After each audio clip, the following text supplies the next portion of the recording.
बच्चों next topic है हमारा इस चैप्टर में separating the components of a mixture. किसी भी पर्टिकुलर मिक्सचर में पाए जाने वाले जो डिफरेंट कंपोनेंट्स हैं उनको आप किस प्रकार से सेपरेट आउट कर सकते हैं। हमें पता है अधिकतर जो नेचुरली अकरिंग केमिकल सब्सटेंसेस होते हैं वो प्योर नहीं होते, उनमें कुछ ना कुछ इम्प्योरिटी पाई जाती है। तो उन इम्प्योरिटीज़ को हम किस प्रकार से किन किन मेथड से सेपरेट कर सकते हैं, हम उन मेथड्स के बारे में यहाँ पर बात करेंगे। जनरली जो आपके हेट्रोजीनियस मिक्सचर्स होते हैं, if we are discussing about the heterogeneous mixtures, तो बहुत सारे हेट्रोजीनियस मिक्सचर्स होते हैं, उनको हम लोग सेपरेट आउट कर सकते हैं with the help of simple physical methods या सिंपल टेक्निक्स। वो कौन कौन सी सिंपल टेक्निक्स होती हैं? जैसे हैंड पिकिंग। हैंड पिकिंग का मतलब अगर दो अलग अलग टाइप के पार्टिकल्स हैं तो एक टाइप के पार्टिकल को हम पिक करके, हैंड से पिक करके सेपरेट आउट कर सकें, उसको हैंड पिकिंग कहते हैं। इसके अलावा सीविंग का मतलब छानना। जैसे सपोज सैंड को आपने देखा होगा, हम सीव करते हैं, छानते हैं, ताकि उसमें जो पेबल्स हैं, जो स्टोन के पार्टिकल्स हैं, उनको सेपरेट आउट किया जा सके। इसके अलावा filtration etcetera. So these are simple techniques, simple physical methods by which we can separate out the different components present in the heterogeneous mixtures. लेकिन कुछ पर्टिकुलर स्पेशल टेक्निक्स होती हैं मिक्सचर को सेपरेट आउट करने की। अब वो कौन कौन सी स्पेशल टेक्निक्स हैं उनको हम वन बाय वन डिस्कस करेंगे। तो उनमें पहली टेक्निक है इवेपोरेशन। इवेपोरेशन को हम लोग एक्सप्लेन करेंगे यहाँ पर बाय टेकिंग एन एग्जांपल। और इसमें हम क्या करेंगे, हम ब्लैक या ब्लू कलर की इंक लेंगे और उस ब्लैक या ब्लू इंक में जो कलर्ड कंपोनेंट है, ब्लैक या ब्लू कलर का जो कलर्ड डाई है, कलर्ड कंपोनेंट है, उसको हम कैसे सेपरेट आउट करेंगे बाय दिस मेथड, उसके बारे में बात करेंगे। तो जिस टेक्निक से हम कलर्ड कंपोनेंट को सेपरेट करते हैं इंक से, उसको कहते हैं इवेपोरेशन। तो एक इंपॉर्टेंट क्वेश्चन यहां पर ये आता है, what is the principle of evaporation. Evaporation का प्रिंसिपल क्या है? इवेपोरेशन का प्रिंसिपल है कि जो वॉलेटाइल कंपोनेंट होता है, मतलब जो सॉल्वेंट होगा ना इंक में, एक तो सॉल्वेंट होगा, दूसरा सोल्यूट होगा। सोल्यूट होगा इसमें डाई, जो पिगमेंट है, जो कलर्ड पिगमेंट है, ब्लू या ब्लैक कलर का जो पिगमेंट है वो तो है सॉल्यूट, और जो वाटर है वो कैसा है, वो क्या है, वो सॉल्वेंट है। तो जो वॉलेटाइल कंपोनेंट होता है मींस सॉल्वेंट, उसको हम लोग सेपरेट आउट कर सकते हैं from its non volatile solute by the method of evaporation. तो इसका प्रिंसिपल है कि वॉलेटाइल जो कंपोनेंट है सॉल्यूशन में पाया जाने वाला, उसको अगर हम सेपरेट आउट करना चाहते हैं from non volatile solute, it can be done with the help of this technique called as evaporation process. क्या करते हैं इस प्रोसेस में? इस प्रोसेस में आप एक बीकर लेते हैं, आपने बीकर लिया, उसमें वाटर भर लिया, वाटर फिल कर लिया, और उसके ऊपर एक वॉच ग्लास रखा है, ये वॉच ग्लास होता है, इसको आपने इस बीकर के ऊपर रखा, ठीक है। और इसके अंदर क्या लिया? इंक लिया, ब्लू या ब्लैक कलर का इंक आपने इसमें लिया है। और क्या करते हैं, और इस वाटर को जो कि आपने बीकर में लिया है उसको हम हीट करते हैं with the help of Bunsen burner. तो जब हीट करेंगे तो वाटर की जो वेपर्स हैं वो ऊपर की तरफ मूव करेंगी, जिसकी वजह से आपका जो वॉच ग्लास में रखी हुई जो इंक है वो भी आपकी हीट होगी। तो इसमें पाए जाने वाला जो वाटर है, जो वॉलेटाइल कंपोनेंट है, वो आपका इवेपोरेट हो जाएगा, जबकि ब्लू या ब्लैक कलर का जो डाई है, जो पिगमेंट है, वो यहाँ पर सेपरेट आउट हो जाएगा। So this is the method by which we can separate out black और blue colour dye from the ink. तो ये इवेपोरेशन की टेक्निक मैंने आपको बताई है।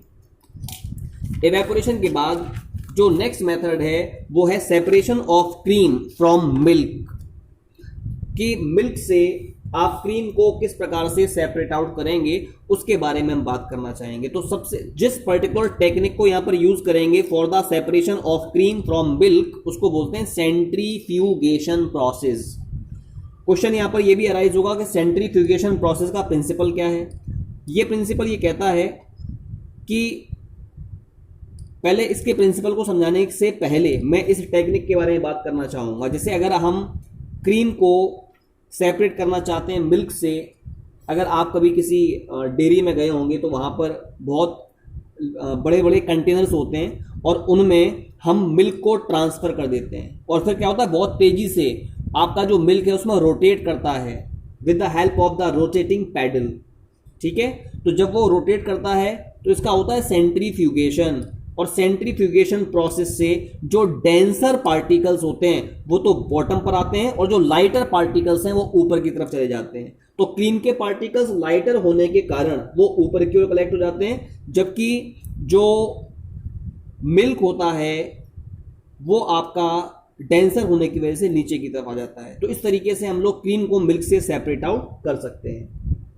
ठीक है, इसके अलावा एक सेंट्रीफ्यूगेशन मशीन हम लोग की लेबोरेटरी में भी होती है, लैब में भी होती है। उसमें हम क्या करते हैं, सपोज आपने एक टेस्ट ट्यूब ली, उसमें आपने मिल्क ले लिया और उसको सेंट्रीफ्यूगेशन मशीन में रख दिया, तो वो बहुत तेजी से रोटेट करती है। तो बहुत तेजी से रोटेट करने की वजह से आपके जो क्रीम के पार्टिकल्स हैं वो ऊपर की ओर कलेक्ट हो जाते हैं और मिल्क आपका नीचे बच जाता है। दोनों को आप सेपरेट आउट कर लेते हैं। तो अगर हम मिल्क की बात करते हैं, जैसे आपने देखा है, एक तो फुल क्रीम होता है। फुल क्रीम का मतलब उसमें से क्रीम का सेपरेशन नहीं हुआ है। एक टोन्ड मिल्क होता है। टोन्ड का मतलब हमने वन टाइम उससे क्रीम का सेपरेशन किया है with the help of the process called as centrifugation process. एक होता है डबल टोन। डबल टोन में 2 बार हम सेंट्रीफ्यूगेशन करते हैं ताकि क्रीम मैक्सिमम एक्सटेंड में वहां से निकल जाए। अब क्वेश्चन यहां पर, इसका प्रिंसिपल क्या है? प्रिंसिपल ही बहुत इंपॉर्टेंट है इन टेक्निक्स के।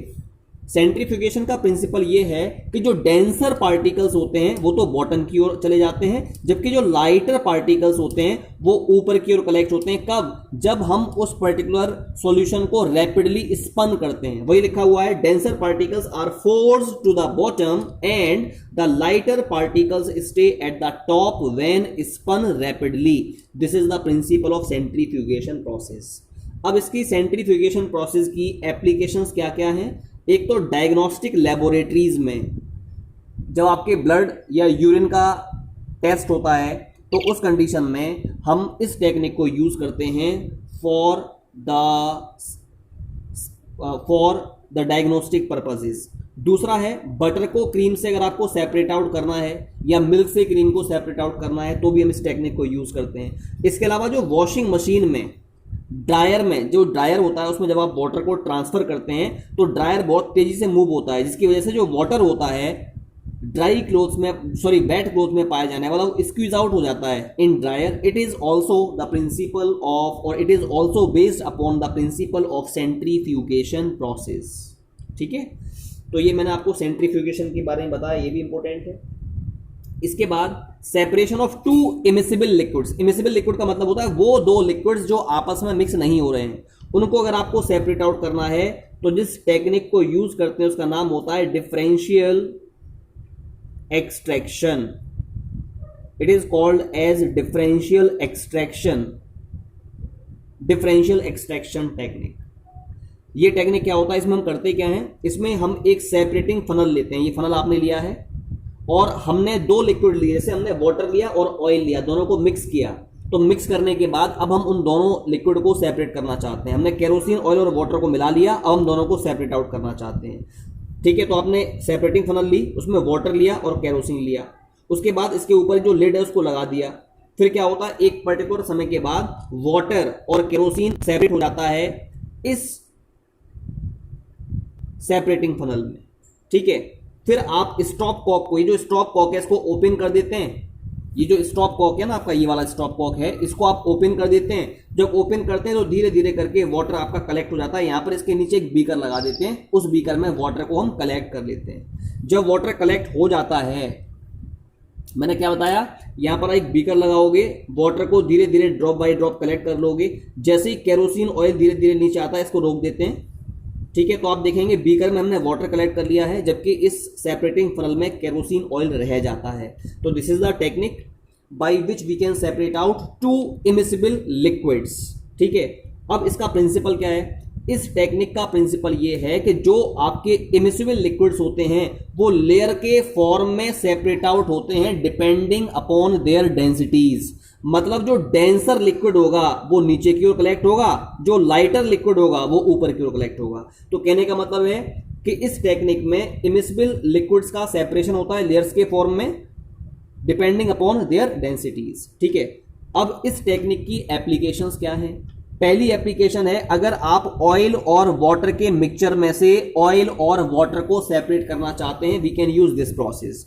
दूसरा है जब भी आयरन ओर का एक्सट्रैक्शन करते हैं तो आयरन ओर के एक्सट्रैक्शन में स्लैग से, जो आपका स्लैग होता है, स्लैग क्या होते हैं, स्लैग इंप्योरिटीज ही होती हैं, लाइटर फॉर्म में होती हैं, ये ऊपर की ओर कलेक्ट हो जाती हैं इस सेपरेटिंग फनल में, जबकि जो मोल्टन आयरन है वो बॉटम पर आपका कलेक्ट हो जाता है। तो इस तरीके से जो इंप्योरिटी है स्लैग, ठीक है, वो लाइटर होने की वजह से ऊपर की ओर कलेक्ट हो जाती है और मोल्टन आयरन आपका नीचे कलेक्ट हो जाता है। तो धीरे धीरे करके आप मोल्टन आयरन को इसमें से निकाल लेते हैं और इंप्योरिटीज में रह जाती है। So these both are the applications of this specific technique.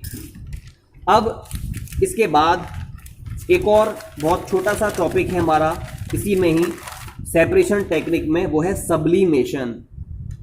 Sublimation हम जानते हैं वो प्रोसेस जिसके द्वारा हम सॉलिड को डायरेक्टली गैस में कन्वर्ट करते हैं without converting into liquid is called as sublimation process. तो क्वेश्चन यहां पर ये है, सब्लिमेशन का प्रिंसिपल क्या है। जब भी हम सब्लिमेशन करते हैं तो किसी भी पर्टिकुलर सैंपल में दो प्रकार के कंपोनेंट पाए जाते हैं। एक तो सब्लिमेट, सब्लिमेट का मतलब जो वो केमिकल सब्सटेंस जो आसानी से सॉलिड से गैस में कन्वर्ट हो जाएगी, और इसमें जो इंप्योरिटीज होती है ना वो नॉन सब्लिमेबल होती हैं। नॉन सब्लिमेबल मतलब उनमें टेंडेंसी नहीं होती है कि वो सॉलिड से गैस में कन्वर्ट हो जाएं। तो अगर हम सब्लिमेबल वॉलेटाइल कंपोनेंट को सेपरेट करना चाहते हैं नॉन सब्लिमेबल इंप्योरिटी से, तो उसको हम सेपरेट कर सकते हैं by the process of sublimation.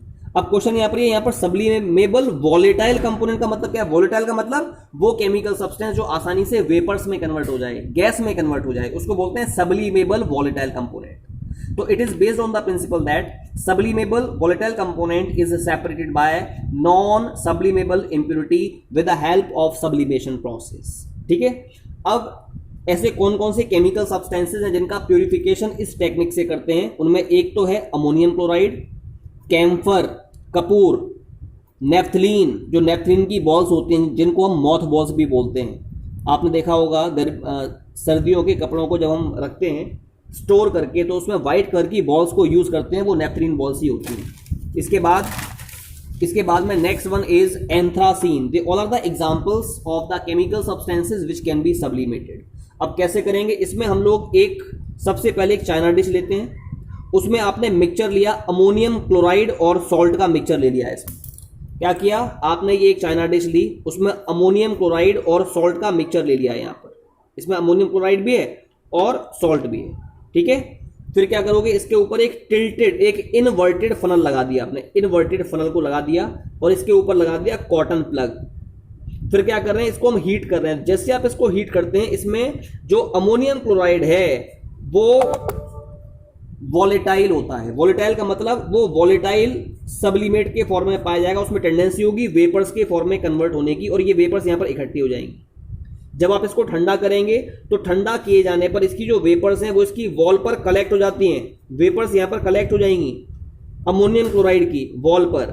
फिर हम इसको हटा देंगे और इस इन्वर्टेड फनल को यहां से रिमूव कर देंगे, और हटाने के बाद में फिर हम इसको स्पैचुला से स्क्रैच करके निकाल लेते हैं। तो आपने देखा कि आपका जो कंपोनेंट था, जो वॉलेटाइल कंपोनेंट था अमोनियम क्लोराइड, वो तो आपका यहां पर सेपरेट आउट हो गया प्योर फॉर्म में, जबकि सॉल्ट की इंप्योरिटी इस चाइना डिश में ही रह जाती है। सो this is the process of sublimation, कि आप किस प्रकार से सॉल्ट और अमोनियम क्लोराइड को सेपरेट आउट कर सकते हैं बाय दिस स्पेसिफिक टेक्निक।